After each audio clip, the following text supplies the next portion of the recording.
pangarap sa kapitan niya. Tila masaya ka, Maria Clara. Opo, Padre.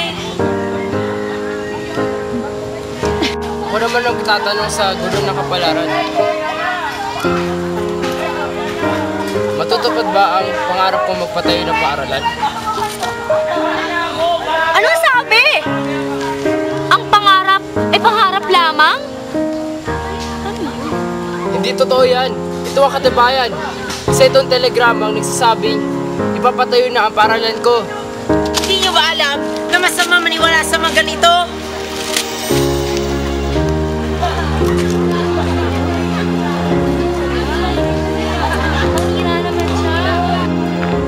Sino babaeng yun?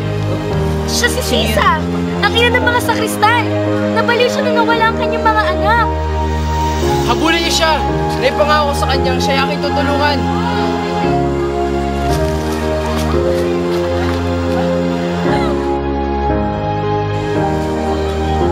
Ano ang mapaglilingkod namin sa inyo, Kabo? Nasaan si Elias? Saan naging bangkero niya dito kaninang umaga? Ang aming piloto? Bakit? Meron siyang kasalanan. Pinagbuhatan niya ng kamay si Padre Damaso. Hindi ko kailangang sabihin sa inyo ang ginagawa namin, Sargento. Kung dumating kayo dito na mas maaga, ay nahuli niyo na sana siya. Patawa doon, Crisostomo.